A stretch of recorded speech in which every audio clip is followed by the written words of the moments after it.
We'll get started in about 2 minutes.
Forgot I turned up the speakers a little bit. 9:32. All right, we'll get started. Get the feeling we're going to have people scampering in for the next 5 minutes or so. I was looking ahead, and so we've got about 6 more chapters left in 1 Corinthians. That will put at us, depending on how far we get today, if we can do this week, and then next week, and then the fall, first, 8, 15. The 15th will put us at the Sunday before Lent. I think we can wrap up by then, 1 Corinthians. Because then I'm thinking to take from Pauline stuff and do something else during Lent that's in process. I'm thinking about it. So, long story short, we're going to wrap this up in 3 weeks. We'll do something else for Lent. Then we'll probably hop into another Pauline letter after Easter. Do that for however long we feel like. We might do 2 Corinthians, we'll see. That's going to kind of be the rhythm for the year, I think, this year is my plan. Any questions?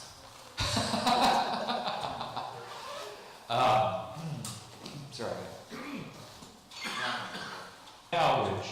No, we're in chapter 8. Sorry. Any Princess Bride fans? Marriage. Marriage is a reason we are gathered together today. Whoa. Have you ever done it for a wedding? Oh, what's that? Have you ever done that for a wedding? I've done it for a renewal vlog. I have not done it for a wedding. And to be fair, the couple asked me if I would do it, and so I had memorized the whole spiel. I don't do quite as good, and I don't know the actor's name.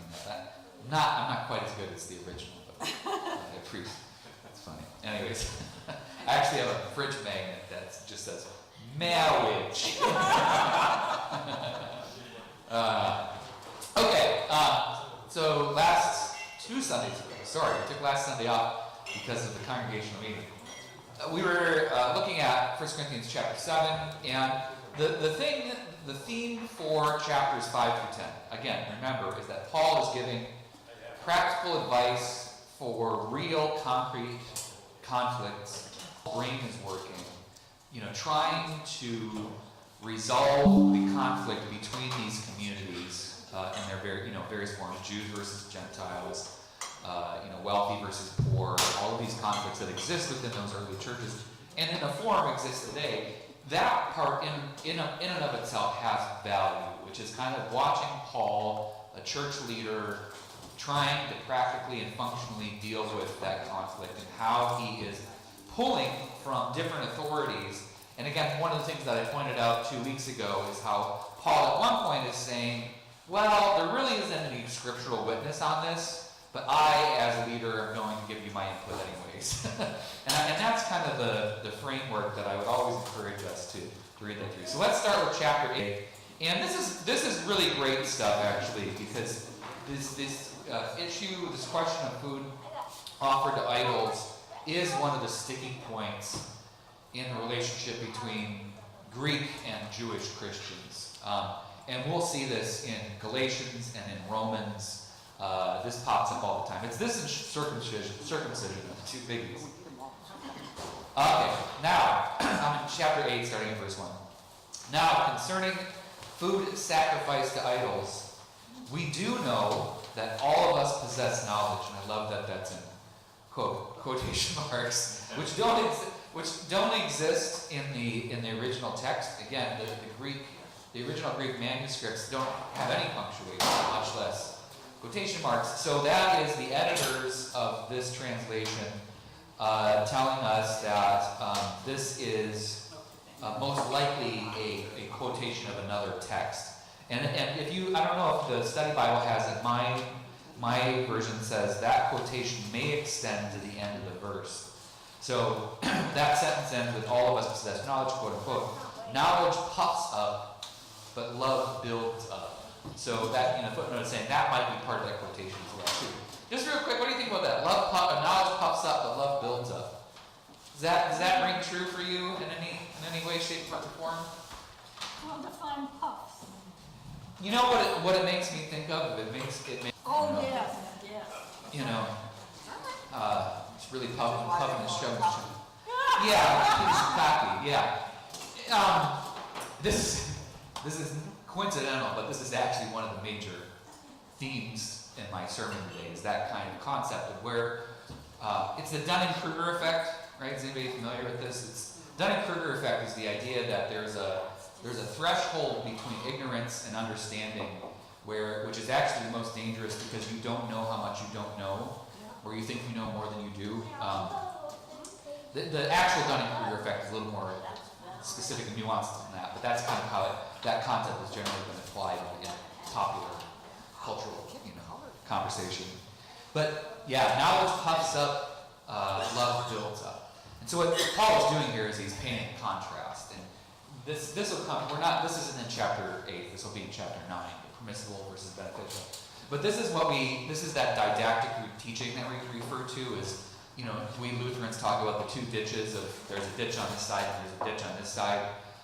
You're trying to navigate in between the two. In this case, Paul is drawing a direct contrast of saying knowledge is great, but love beyond that kind of egotistical, prideful, like, well, let me tell you how much I know. Knowledge seeks understanding in a comprehensive format. One of the things, or love seeks understanding in a comprehensive format. One of the things I always say is love is inspired by curiosity, right? Which is that idea that when you love, you want to know, you're insatiable in your thirst to want to know more, right, about that person. It applies even when we think about the things that we're passionate about.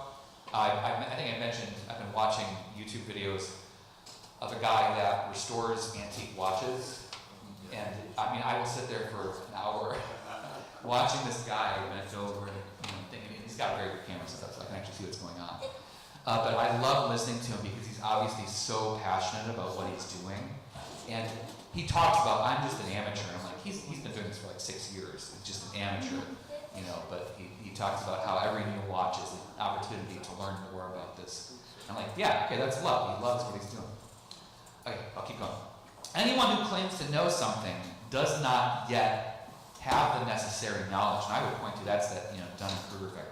But anyone who loves God is known by Him. What do we make of that? Anyone who loves God is known by God. And this isn't class. There's no right answers here. I'm more curious what that engenders in us. What do we feel when we hear that? There's an assumption, I think. What's the assumption, Susan? The assumption is, what's the quote again? Anyone who loves God is known by God. I think the assumption is the love itself produces the response whatever, how they're defining known, it's like even with another person, you can be known or not. Absolutely. This will come up in the sermon today. In the Hebrew thought, there's the concept of hesed. Has anybody heard that term before? It gets translated often as loving kindness. But the concept of hesed is always bidirectional. So hesed is the love that God has for humanity. But hesed is hesed because it inspires a return love. So it's not hesed if it's only one directional. Yeah. So that's kind of that concept of, to love God is to be known by God. And, it's interesting to apply that to our personal relationships as well, too.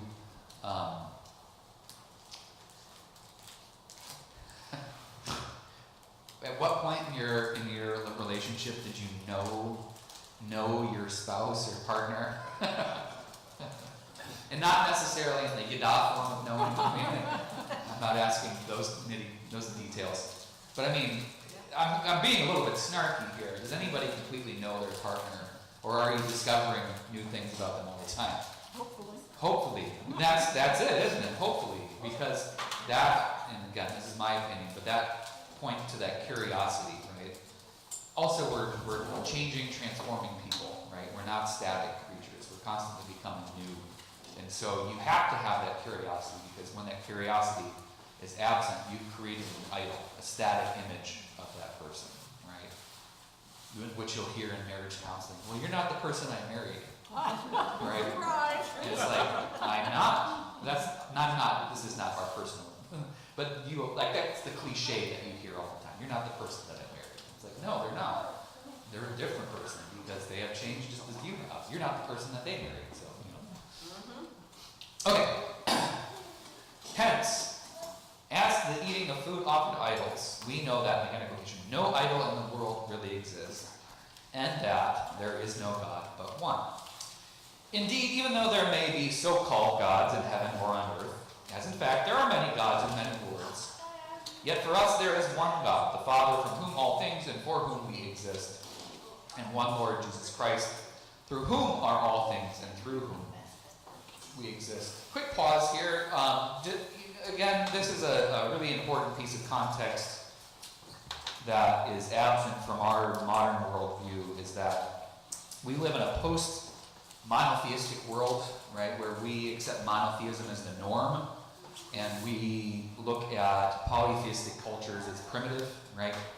And this is not prescriptive, right? This is descriptive. I'm just saying a Western worldview tends to look down its nose at Hinduism or other forms of faith that don't adhere to the monotheistic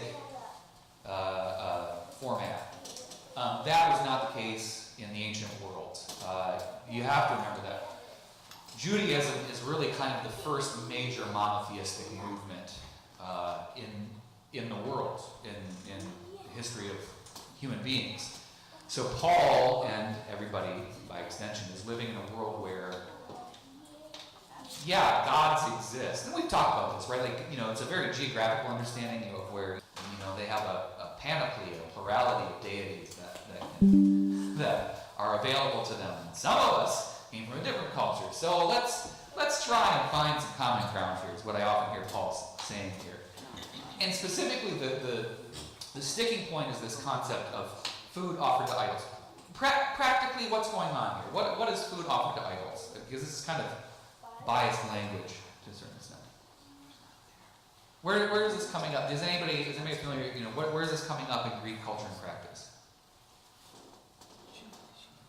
Well, specifically, so you would have feast days, you would have celebrations to Zeus or Apollo, Demeter, or Agni or whatever, and part of that is this is the practice that goes into Judaism as well too, is that they would literally, sacrifice a bull or a ram or a goat or blah blah blah, doesn't matter, and that food was seen as an offering to appease or not propitiate.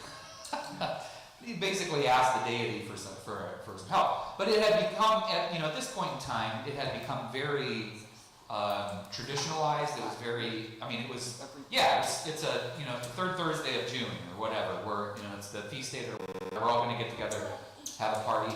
It's not so dissimilar from Super Bowl parties, right? In that it's become culturally part. So the thing that Paul's struggling with is that because Paul is a smart guy, he understands that it's not about religion, right? It's not their issue is not that they're clinging to the worship of Zeus, in that they're eating food sacrificed to the idol of Zeus. It's that all their friends do. I mean, it's a cultural community thing, and so it's causing a conflict within the church because the people from a Jewish background are sitting there going, but look at they're still doing the thing.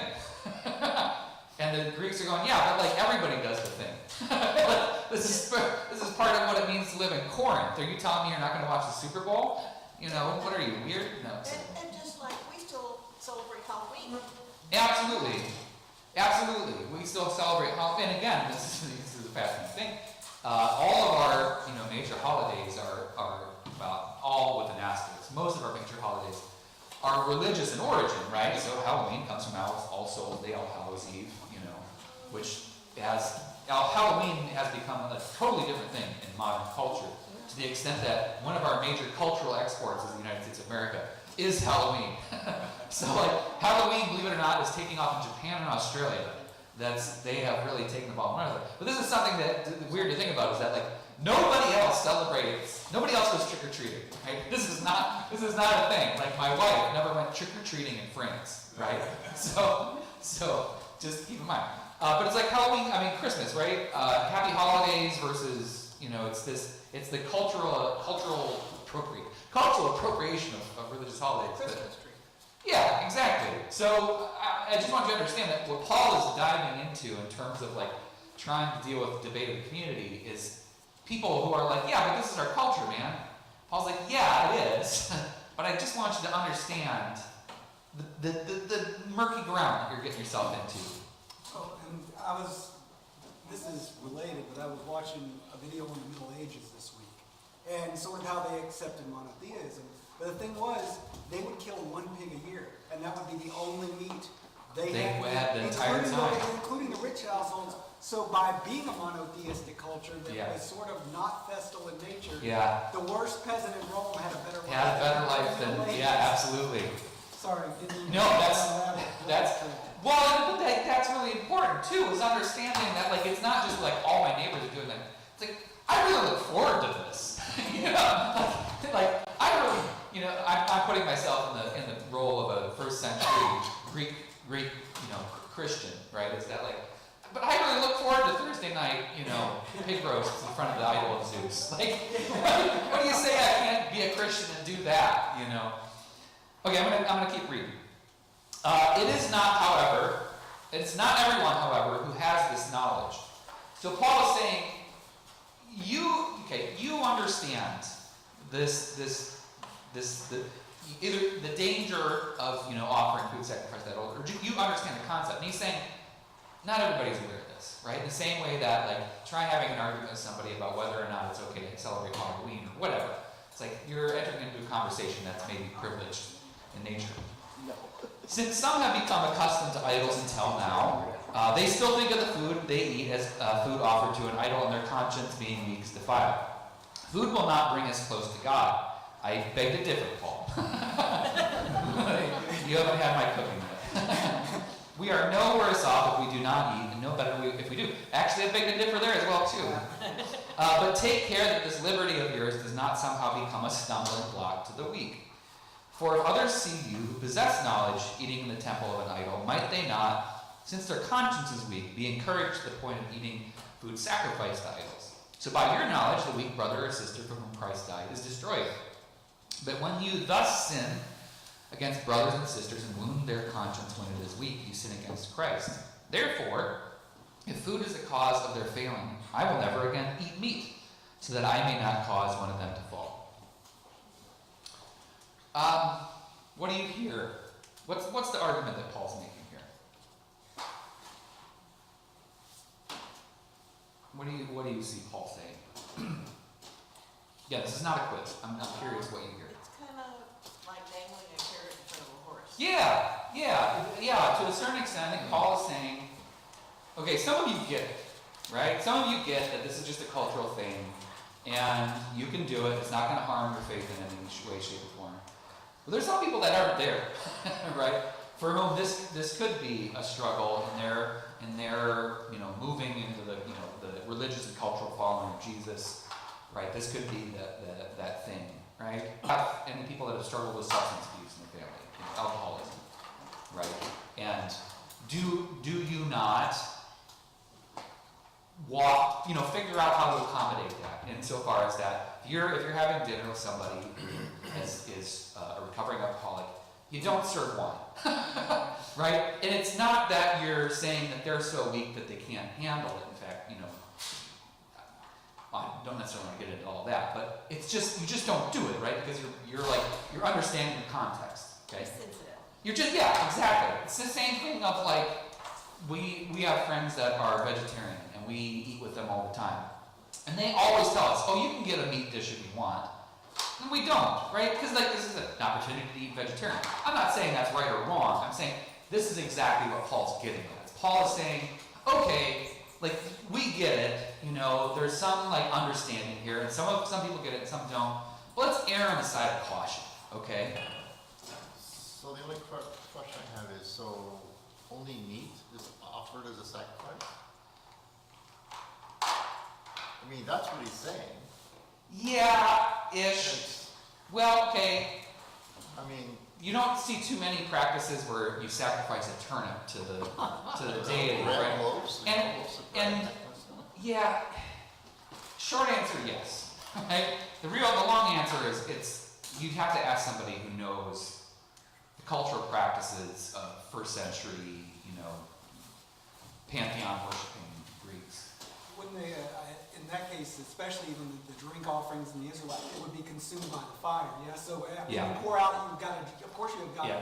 drink offerings or whatever else, but It gets pour, thrown. it's gone. Yeah. They still do it in India. They pour milk into Oh, it. yeah. I watched it this week. Beggars trying to gather the milk. Absolutely. The Ganges. So, Yeah. Well, I was going to say this is the interesting thing about this conversation in this chapter is there is actually cultural overlap for both the Greeks and the Jews here, because historically, right, how do the Levites support themselves? By the things that are left after the cow gets burned in the altar, right? And so there's specific portions that are supposed to be left for the Levite, and they're also taking whatever's left. So going back to your question, Andy, yeah, I mean, you sacrifice a bull or a goat or a sheep or whatever. We're not necessarily throwing lettuce on the fire. Yeah, I know, but yeah, it's a little more. Right. There's wine and milk, etc. Well, also, for the majority of people, they didn't have meat.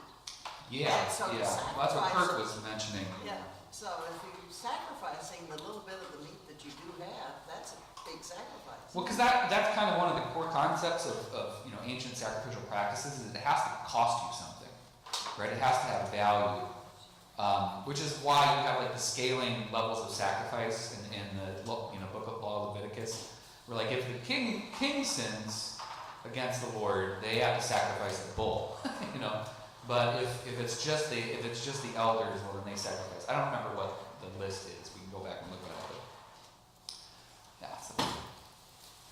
We good on that? Or not good, but any questions from chapter 8 or any conversation around that? Where are virgins on that list? Virgins? They were in chapter 7, Wayne. No, I'm joking, but I'm not joking. They were in chapter 7. But it was mainly in chapter 7, it was Paul having this conversation around marriage. And again, this is why you have to take Paul with a grain of salt, because Paul effectively says, well, I guess if you have to get married, you should. But if you're still a virgin like me, then stick with it, is Paul's advice.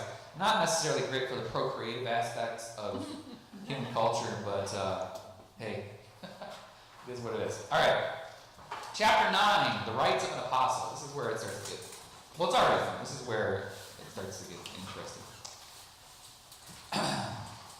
9 and 10. Am I not free? Am I not an apostle? Have I not seen Jesus our Lord? Are you not my work in the Lord? If I am not an apostle to others, at least I am to you, for you are the seal of my apostleship in the Lord. What is the specific thing about him being what is the apostle in this context?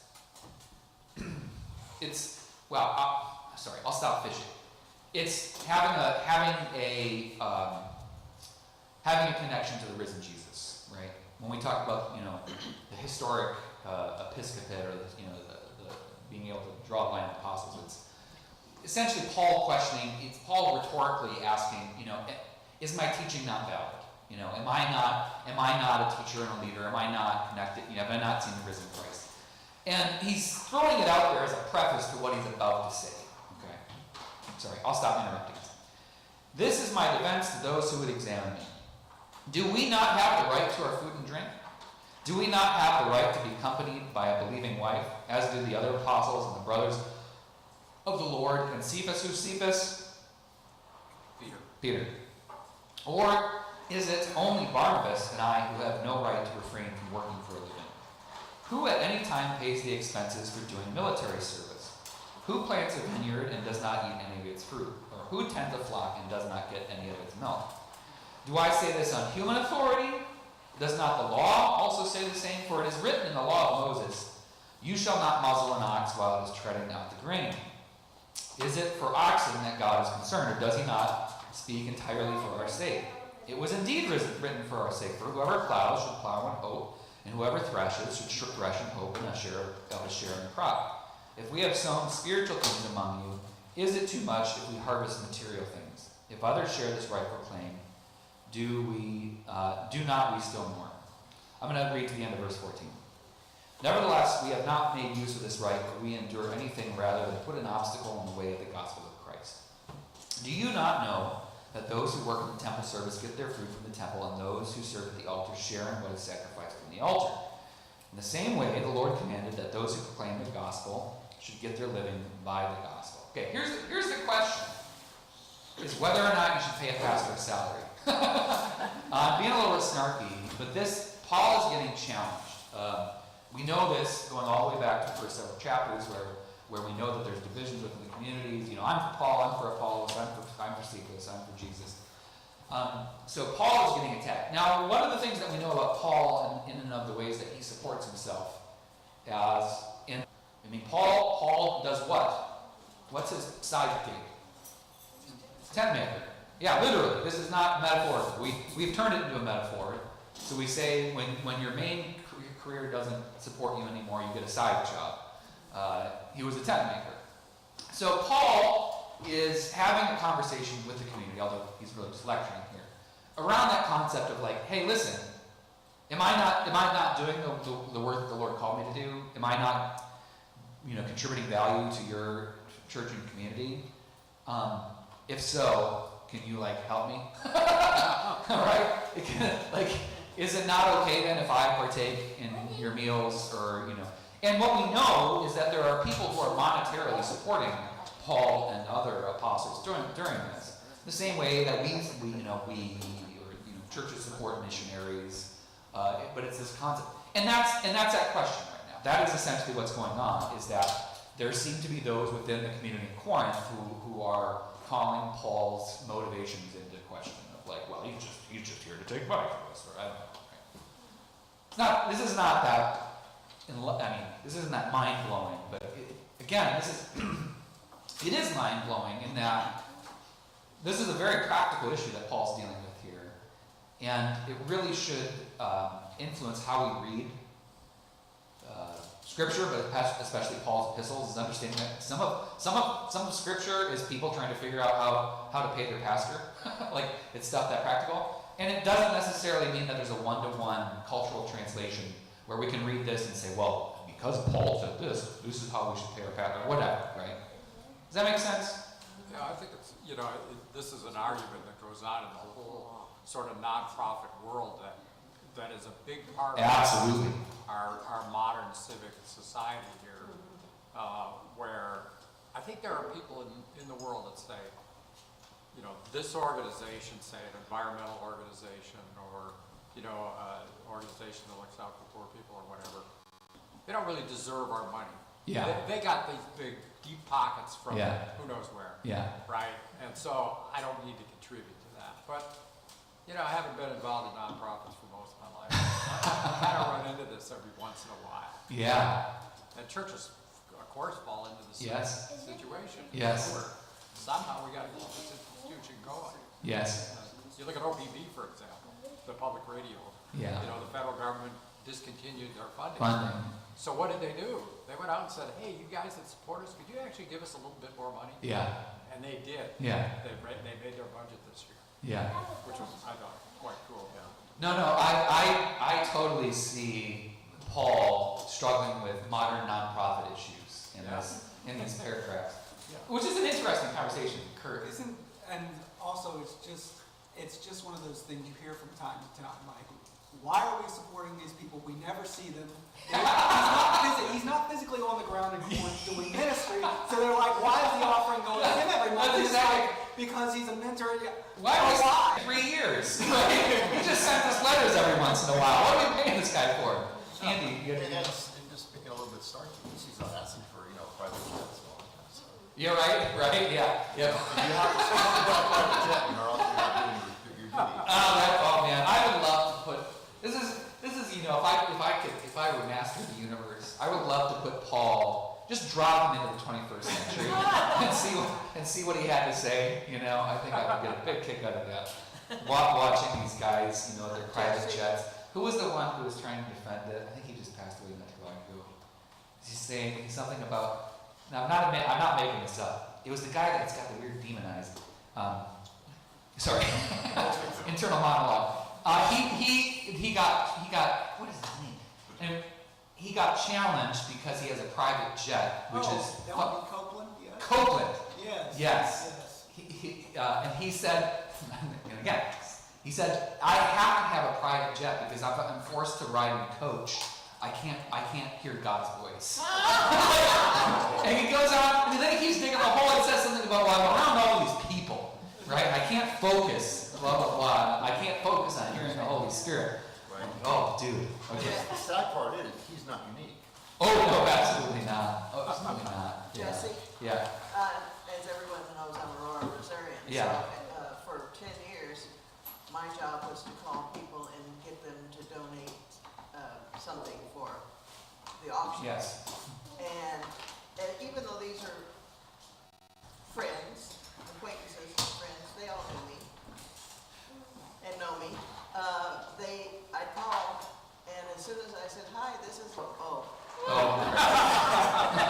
Shouldn't have answered the phone. why I was calling. So this is really funny. I mentioned this before, I think, but there were two main jobs that people got in seminary. One was body collection. I think I mentioned this. Like there were several undertakers and funeral homes that would employ seminarians to go literally pick up bodies because they had the soft skills to know how to handle that. The other one was doing fundraising calls for the seminary, which anybody could get, and basically you're just working a phone bank for hours and hours and hours, and it was usually in like January. And I had to laugh. This is one of the funniest things. I had a friend in seminary, Nabil Ashraf, who was from Pakistan. He was, and I don't know if he ever did convert fully to Christianity. He was trying to figure out his spirituality, but he intentionally went to Luther because he wanted to study Christian-Muslim relations. It's fascinating too. Anyways, he did the phone bank calling, and so just I what you would identify as a quote unquote Middle Eastern accent. Although he actually sounded more British because of course he learned English from British schools in Pakistan. But we would laugh about this over and over because he would call people like, I'm calling on behalf of Luther Seminary, and you've got these people from like rural Minnesota that are like, this is obviously a scam call because you can't be from Luther. Okay. All right, verse 15. We'll just finish the chapter.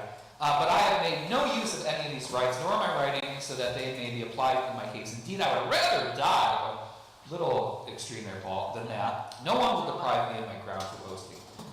If I proclaim the gospel, this gives me no ground for boasting, for an obligation is laid on me, and woe to me if I do not proclaim the gospel. For if I do this of my own will, if I have a wage, but if not of my own will, I am entrusted with a commission. What then is my wage? Just this, that in my proclamation I may make the gospel free of charge, so as not to make full use of my rights in the gospel. Quick pause. I mean, this is great. I really value this. Again, it's contextual, but what Paul is effectively saying here is that, like, listen, yeah, okay, if I get a wage, that's great, but my value in it is the value of joy of the proclamation of the gospel. And what is important about what I'm doing is making sure that it doesn't have chains attached, or it doesn't have stuff attached. It doesn't have strings attached to it, right? This would be a good rule of thumb, I think, in trying to figure out, in this modern world, whether or not somebody is proclaiming the gospel or whether they're just trying to make money for themselves, as whether or not there are strings attached to the proclamation of the gospel. So, for example, if a televangelist, says at the end of his sermon, and because of this is why you should support my ministry, and then immediately puts a QR code up. Well, I don't want to tell you what to believe, but I'll tell you what I believe. That he's more interested in making money for himself than he is proclaiming the gospel. That's the point Paul's trying to make here. I'm paraphrasing. You can read more into it. Okay, verse 19. For though with respect to all, I have made myself a slave to all, so that I might gain all the more.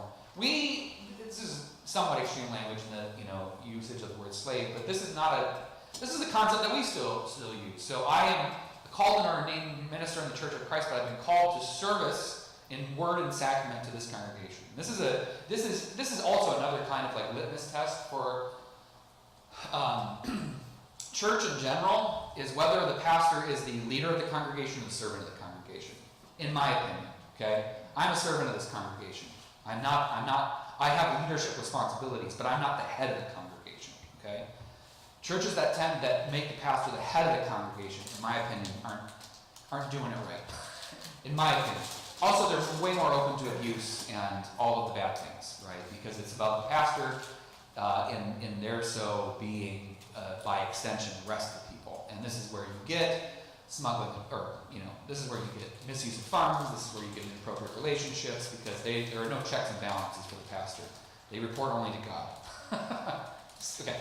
Top down versus bottom up. Top down versus bottom up. That's exactly right. Law, so that I might gain those outside of law. For the weak I became weak, so that I might gain the weak. I become all things to all people, so that I might, by all means, save some. I do it all for the sake of the gospel, so that I might become a partner in it. I'll just finish. We can talk about it real quick. Do you not know that in a race the runners all compete, but only one receives the prize? Run in such a way that you may win it. Athletes exercise self-control in all things. They do it to receive a perishable wealth, but we an imperishable one. So I do not run aimlessly, nor do I box as though beating the air, but I punish my body and enslave it, so that after proclaiming to others, I myself should not be disqualified. Again, Paul is prone to hyperbole in his imagery to a certain extent, but the main gist of what he's getting at here is absolutely valuable. And I apologize if you want to spend more time with this, we can. But effectively, he's saying, listen, why are you doing this? Right? Why are we doing it? Are we doing this for a goal? Are we doing this, with a purpose in mind? Or are we just doing it to do it? And he's like, well, let's have a goal. Let's have an objective here. And of course, the question, obviously, is what is the objective? And going back to the previous paragraph, this is where Paul is saying, well, this is why, Paul's saying, I've got good soft skills. I can read the room. I know how to code switch, in the modern lingo. In other words, when I'm with the Jews, I'm a Jew. When I'm with the Gentiles, I'm a Gentile. When I'm under the law, I'm under the law. When I'm not under the law, I'm not under the law. In other words, my goal in all of this is the proclamation of the gospel. And, however, this is not about the end justifies the means, but this is the end defines the means to a certain extent. We'll talk more about this in the sermon today, but the way I would put it, and again, I'll repeat myself in about an hour, is, Paul is saying, my job is the proclamation of the gospel, which is the good news of Jesus Christ, which is proclaiming an understanding of the heart of God, okay? An understanding of who God is. All things are not subsidiary, but all things are in service of that, okay? So maybe some people get really caught up on their identity as a Jew or a Gentile. I don't have that luxury, right? I don't get stuck in that, because no matter what, my role, my responsibility, my mission is this, okay? And he's kind of talking about his own motivations to a certain extent as well too. He's like, the metaphor of, I don't just shadow box, right? Which is, an interesting image. I'm not just sitting there boxing with the air. No, I actually got a goal in mind. So, in some ways, I hear Paul being a little bit frustrated in these verses, kind of saying, I'm not just doing this for fun, folks. That has its moments, but I'm actually trying to achieve something here, and we should be too. We should be too. Because the flip side of this, the inverse of this, is when we forget that this is the point, and then what happens is we put all the emphasis on the how, right? The how do we do it, or even not the what, right? This is where we get legalistic, right? We start really digging into like, well, I'm supposed to follow this law and this law and this law, which is why he's saying, hey, whether I'm under the law or not under the law, I walk in both waters, but for that purpose, right? Does that make sense? Am I just kind of like talking ad nauseam here? I don't want to, but yeah, okay. Again, if you want to talk more about this, let's do it. But I think sometimes we can overcomplicate this stuff, especially considering the context of it. Is Paul really just kind of like trying to articulate his motivation in such a way as he's justifying himself to community? Ready? Okay, here's where it gets really fun. Warnings from Israel's history, chapter 10. I do not want you to be ignorant, brothers and sisters, that our ancestors were all under the cloud and all passed through the sea, and all were baptized into Moses in the cloud and in the sea, and all ate the same spiritual food, and all drank the same spiritual drink. For they drank from the spiritual rock that followed them, and the rock was Christ. Nevertheless, God was not pleased with most of them, and they were struck down in the wilderness. Okay, quick pause here.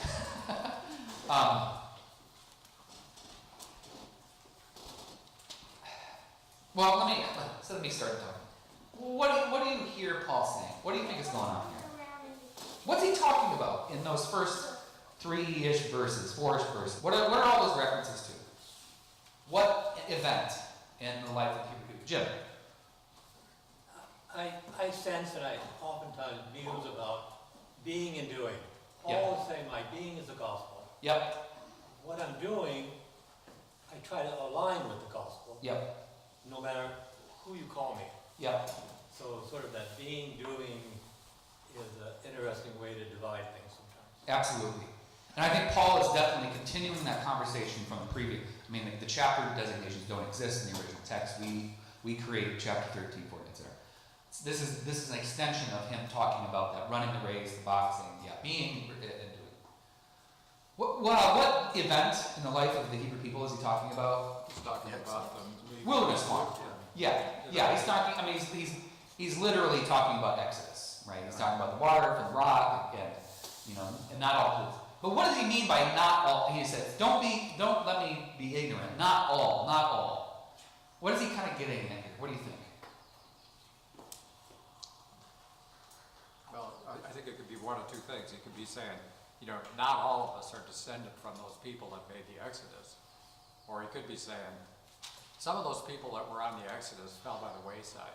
I think he's saying both. Yeah. I think you kind of articulated it there. I think he's getting at a little bit of both, which is effectively saying let ourselves into thinking that we're all of the same mind here, or we've all had the same experiences or the same background, or that we're all perfect, right? And I'm being a little bit hyperbolic there. He's actually making a very specific statement. Yes. If you're a Jew, you've gone through this is part of your history, you still didn't get it. And yeah, exactly, because that's the whole. And some were struck down in the wilderness.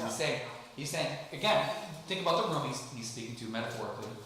You've got the people who are of Jewish descent that would trace their lineage back. And I hear Jesus saying, I can, don't think that being, sons of Abraham will save you. I can raise up sons of Abraham, from the ground, etc. He's saying, well, okay, obviously not everybody in this room is. It can trace their lineage back to Moses, or it's in that. And to be fair, out of the ones that can, it's a mixed bag, which isn't about Judaism. That's about people, right? Exactly. It's about people. And isn't he also making the argument that basically these are the chosen people, these are the specially selected people. Yeah, right. And not just those ones. These are the ones led out with signs and wonders out of Egypt. Yeah. And God's not happy with most of them, but he Yeah. took them out there anyhow. So don't think just by the fact that you're not eating meat. Yeah, don't think because of that, like that you sort of get a pass. Like Absolutely. that's what the cross is for, which Absolutely. is sort of the point of Paul's teaching anyhow. I'm trying to think of a modern version of this. You know, it's like Die Heretic. What's that guy's name? Emo Phillips. Have you ever seen no, that I one? wouldn't. Oh, you must watch it. It's Oh, is that the joke about the guy about to jump on off the bridge? and Yes. he's like, I'm Yeah.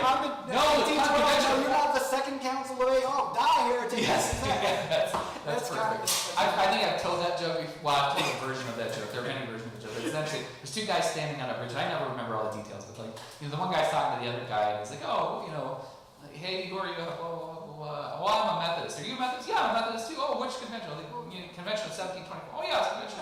Well, which district? The Northeast, Philadelphia district. Oh, yeah, me too. But which canton in Northeast Philadelphia? The first one, the second one. Die Heretic, right? It's that. How do we really just kind of articulate that tribalism? You know, we start dividing between one another. And Paul is saying, okay, there are some people in this room who, as my dad would say, think the crap doesn't stink. By nature of who they are, right? Here's my metaphor.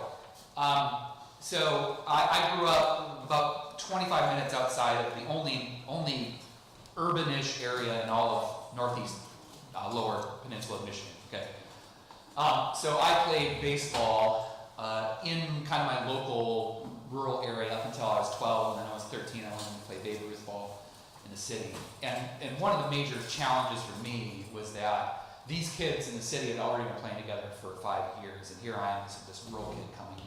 And they, as far as they understand, I was some hick that didn't know how to play baseball, right? That's kind of what I hear in this room, is because I remember thinking when I went to play Babe Ruth, now we get to play with the big schools or with the big, with the kids that have been doing it. And I got there, I'm like, I'm not really that impressed. Anyways, okay. Verse 6. Now, these things occurred as examples for us so that we might not desire as evil as they did. Do not become idolaters as some of them did. As it is written, the people sat down to eat and drink, and they rose up to play. We must not engage in sexual immorality, again, Paul, back to that, as some of them did, and 23,000 fell in a single day. We must not put Christ to the test, as some of them did, and were destroyed by serpents. That's specifically the Exodus 32 golden. No, it's not. No, it's blah blah blah. And then he raised up. He put a serpent. He made Moses put a serpent, a bronze serpent on the staff, and raise it up, and then all looked on, because they had gotten poisoned by snakes. They were complaining. The Hebrew people were complaining. Yes. And God sent snakes into their midst, and they all got bitten. And so Moses. Okay, that's what Paul is referencing. Okay, sorry. These things happened to them to serve as an example, and they were written down to instruct us, on whom the ends of the ages have come. So if you do not fall, no testing has overtaken you that is not common to everyone. I love this line.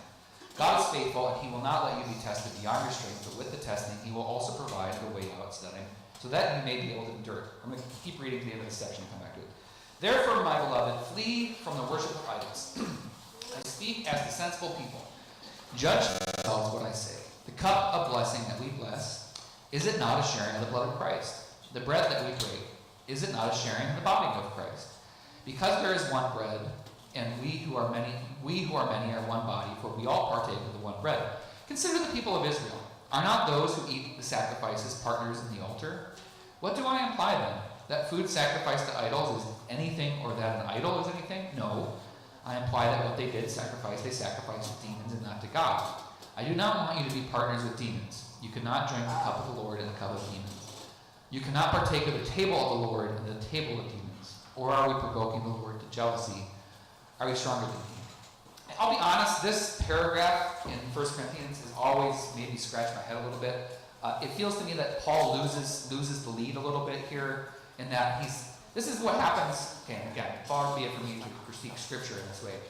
But I had this happen before, where you draw a metaphor out too far, and then you try to bring it back, and you just end up going further and further off the trail. And maybe somebody with more wisdom than I can suss out something better than this. But it's obvious to me that he's trying to, again, kind of paint this dichotomy of, because we get to this later when he talks about the institution of the Lord's Supper, where he clarifies kind of this thought. But he's essentially kind of pointing out that, like, well, there's a responsible, healthy way to do this, and there's a bad way, and I want to make sure that you're doing it the responsible, healthy way, specifically with relevance to communion. Okay, and we know this again because in about 3 paragraphs we're going to hear Paul griping about people not doing communion the right way.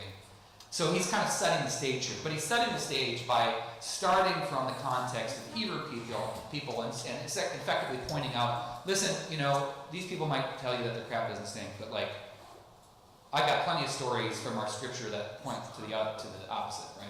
Ways in which they misunderstood or failed to understand or, worshipped idols. I mean, golden calf is an example. I don't know, what do you think? No, you're just scratching your head. No, actually, I did have a question. Please, go.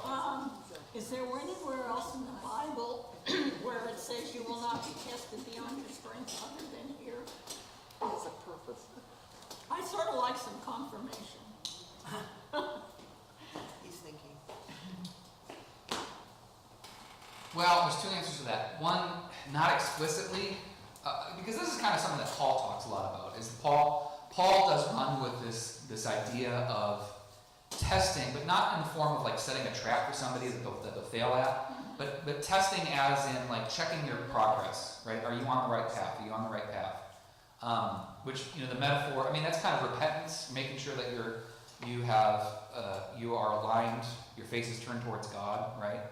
But the metaphor I've always stuck with is the GPS metaphor of like how do the trackers that are doing the long row farming, how do they keep straight lines? It's because they're checking in every fraction of a second to make sure they're at where they're at.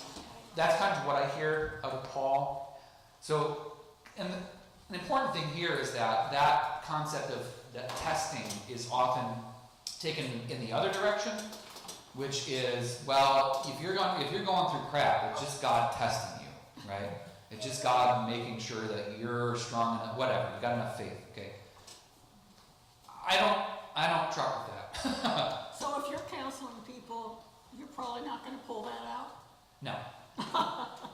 No, because this is why this letter is fascinating, because one of the things that Paul is doing here, in kind of the meta, in the big form of the letter, is Paul is meeting people where they're at, right? He says it explicitly, which is like, well, you're here, which is great. I wish you were here, but I'm going to speak to you here because this is what you need. So there is value, I think, in talking about that concept of testing, insofar as that I think it's very valuable for us as individuals and as collectives to kind of check in and say, are we really living our values? Are we still on the right path, right? Or are we high on our own supply? Because I see that a lot, especially in the modern context, where people are so confident that they've got it figured out, that they're happy to lecture and judge other people based on their righteousness. And I think those people need to be tested. I think they need to test themselves. Are you the one who's They need to recalibrate. So is that Jonah then? Oh yeah, it's Jonah, right? Jonah, who is so confident in his righteousness that he tells God to go, whatever, flippant saying you want to say, they're going to go shovel bricks or whatever, and God is like, Jonah, let's talk about this. Jonah, why are you more concerned about this bush than you are about 120,000 people in Nineveh? Do you think maybe you need an attitude adjustment, Jonah? I'm paraphrasing, I'm being flippant here, but yeah, I think here's the tough thing, right? Is that when you are in the midst of suffering, especially suffering that doesn't seem to have any meaning, you want there to be meaning. You want there to be purpose. You want a reason why you're going through this. And in that regard, that kind of language temporarily might feel good because it gives definition to what you're going through. Like somebody says to you, oh, you're being tested. I know that doesn't help me at all, but I know for some people that has value. And far be it from me to dismiss or to critique anybody that is in the stuff, you know, because I think when you're deep down in the pit, you dig your way out any way you can, okay? But, and it's just like what Paul was saying, that's good up to a certain point, but at some point, let's talk about the pluses and minuses of that, and let's get a little bit of a more mature understanding of that, which is to say that, do we believe in a God that gives somebody cancer so that their faith may be strengthened? Right? That's, because like, let's put it in a concrete, do we believe in a God that puts widows and orphans out in the street in order that they might, you know, be more faithful? I don't know. Come up with your extreme example. Because hopefully the answer is no. Right? And if the answer to that is no, well then let's go back. Do we believe in a God that throws suffering into your life so that you can get better at loving Jesus? No. But is it also not possible that in and through our suffering we do get to know Jesus a little bit better? Absolutely. And it comes back to that thing which is important. It's prescriptive versus descriptive, right? Imperative versus indicative. Can we get value out of suffering? 100%. And could we descriptively say that suffering leads to wisdom, empathy? Yes. But does God punish us so that we might be more empathetic? No. That's my personal view. Okay. I think there's plenty of it to go around already. I always enjoyed Bonhoeffer's, as he walked to the gallows, God is walking with me. Yes. He wasn't being suffering or whatever. Yeah. It's the con part God of, is caring. yeah, it's the width, right? Yeah. It's the idea that in the midst of our suffering, God's not up here and we're down here. It's God's in the pit with us. Absolutely. There's also people who say God gives you more than. It's kind of part of that same thing. And again, what I hear there is people saying, God is good and I can get through this. I think that's what people are saying. And it's people wanting to have meaning in the midst of this, right? And it's this idea, and I think it's also people saying, it can't get any worse. Well, yes, and it's also saying, I can get through this. But that's the problem, isn't it? That's the flip side of it, is that by implication you're saying that God puts suffering into your life. Yeah. Cheryl, did you have a question? No, Okay. Wilson is ready to be done, and I think everybody else is getting there too. But let me finish. Eat whatever is sold in the meat market without raising any question on the ground of conscience. We should just point out that's directly in contradiction of what Paul said earlier. Okay. For the earth and its fullness are the Lord's. If an unbeliever invites you to a meal and you are disposed to go, eat whatever is set before you without raising any questions on the ground of conscience. But if someone says to you, this has been offered in sacrifice, then do not eat it out of consideration for the one who informed you and for the sake of conscience. I mean the other's conscience, not your own. For why should my freedom be subject to the judgment of somebody else's conscience? If I partake with thankfulness, why should I be denounced because of that for which I give thanks? So whether you eat or drink or whatever you do everything for the glory of God. Give no offense to Jews or Greeks, to the church of God, just as I try to please everyone in everything I do, not seeking my own advantage, but that of many, so that they may be saved. I wish people would read this before reading the rest of 1 Corinthians. I really think that you need to start here, because this is some of the most poignant stuff that Paul said. Because this is Paul kind of like, okay, I'm done with the sermon. Let me tell you what I did. This is Paul, getting to that point of like, let me put it for you plainly. As somebody who writes fairly frequently, here's one of the issues that I run into, and I already mentioned it, is that, like, okay, when you're writing, you introduce what you're going to talk about, and then you talk about it, and then you conclude by talking about what you talked about, okay? But the problem is not the intro and the conclusion, it's all this stuff in the middle. Because you're trying to make an argument. And what we do is we go in directions when we write or when we think or when we talk, is we okay, I've got this idea that I want to talk about, and I'm following this. And then sometimes, oh, I got distracted, or my metaphor is leading me off this way. And so then we try and right the ship. We're like, okay, I need to come back to this. And realistically, that's why we have editors. Because what our writing often looks like is it looks like this. And what we really want is we want something that's like this, right? Where you're kind of consistently and cohesively sticking to your argument and expressing it in a way and not repeating yourself so much. What I see here specifically is Paul, who again is most likely, right? This isn't draft number 4, right? This is draft number 1. He keeps addressing these specific contextual pieces, like going off. Well, let's talk about marriage. Let's talk about virgins. Let's talk about sexual immorality. Let's talk about food offered to idols. Let's talk about this. And he's like, oh yeah, but what I really wanted to talk about was this stuff. So let's ground ourselves again and come back to it. And let me just give you the kind of the basic understanding here. And what he's saying is like, hey, listen, we're all adults. I mean, right? Metaphorically speaking. He's like, we're all adults. Like, you get it, right? Like, at the end of the day, if you're at somebody's house and they made you dinner, you don't ask them if it's made from, beef that's been offered to an idol, okay? Like, just eat the food that's in front of you. But if they make an effort to say, by the way, I know you're a Christian, I just want you to know this is food that's been offered to an idol. And then you say, oh, okay, thanks for letting me know, I'll have the beans instead, right? Comparing it with vegetarianism is not necessarily one-to-one because I think you should respect. I don't think you should trick people into eating meat. If you know somebody's vegetarian, don't err on the side of misinformation. But do you understand what Paul's getting at here? He's saying, okay, we've talked about the ideals. Let's talk about concretely what this means. Okay? In other words, going over to eat somebody's place. This is how you navigate it. Are we all on board with this? Okay, let's talk about the next thing. And this is important because, and I promise I'm going to let us go here, the next chapter is the big pivot, where we're done with practical matters to an extent.